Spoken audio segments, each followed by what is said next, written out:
కలియుగ ప్రత్యక్ష దైవం కోనసీమ తిరుమల వాడపల్లి శ్రీ వెంకటేశ్వర స్వామివారి ఆలయానికి భారీ వర్షాన్ని కూడా లెక్క చేయకుండా మాడ వీధుల్లో తడుస్తూ ప్రదక్షిణలు చేసి స్వామివారిని దర్శించుకున్నారు. శనివారం కావడంతో 7 వారాల నోము ఆచరించే భక్తులతో ఆలయం కిటకిటలాడింది. తెల్లవారుజాము నుండి ఆలయ పరిసరాలు కిక్కిరిసిపోయాయి. వేకువజామున 3 గంటలకు సుప్రభాత సేవ, తొలి హారతితో ప్రారంభమై స్వామివారి సేవలు రాత్రి 9 గంటల వరకు కొనసాగాయి. ఉభయ తెలుగు రాష్ట్రాలతో పాటు కర్ణాటక, తమిళనాడు, ఒరిస్సా, బెంగళూరు తదితర రాష్ట్రాల నుండి భక్తులు వెంకటేశ్వర స్వామివారిని దర్శనం కోసం తరలివచ్చారు. ఈ సందర్భంగా deputy commissioner EO Nallam Surya Chakradhara Rao మాట్లాడుతూ, జోరు వానను సైతం లెక్క చేయకుండా భక్తులు మాడ వీధుల్లో తడుస్తూ ప్రదర్శనలు గావించారని తెలిపారు. ఆలయానికి 70,000 పైబడి భక్తులు రావడం జరిగిందని, 30,000 మంది అన్నప్రసాదం స్వీకరించారని, సుమారు 55 లక్షల పైబడి ఆదాయం సమకూరినట్లు తెలియజేశారు.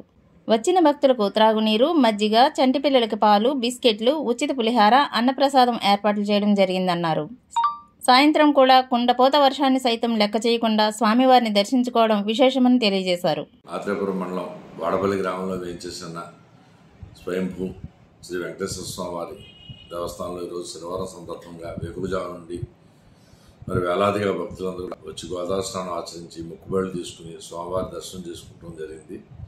మరి ఉదయం పూట వరుణదేవుడు వర్షించినా కూడా లెక్క చేయకుండా వర్షంలో తడిసి స్వామివారి యొక్క 7 ప్రదక్షిణలు పూర్తి చేసి స్వామివారి యొక్క దర్శనం చేసుకుని స్వామివారి యొక్క ఉచిత ప్రసాదం స్వీకరించి, అలాగే స్వామివారి యొక్క నిత్యాన్నదాన పథకంలో మరి వారు చక్కగా అన్నదాన ప్రసాదాన్ని కూడా స్వీకరించి వెళ్ళడం జరిగింది. వీరందరికీ కూడా వచ్చిన వాళ్ళందరికీ కూడా మరి స్వామివారి యొక్క దర్శనం శీఘ్రంగా అవడం కోసం పక్కగా క్యూ లైన్స్ అన్ని ఏర్పాటు చేయడం జరిగింది.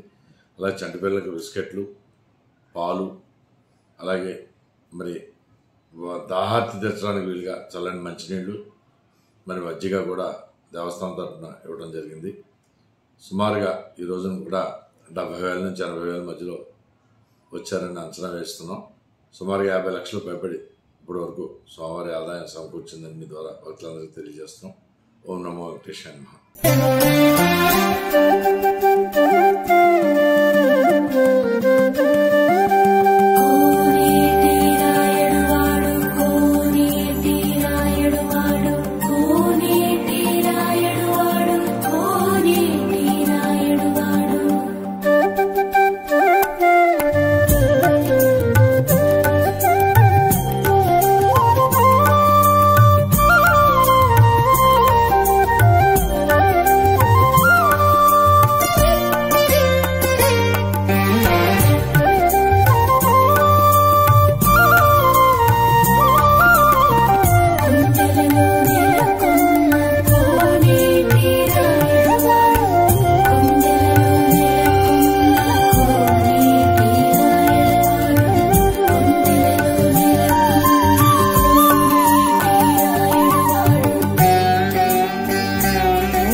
ధన్యవాదాలు.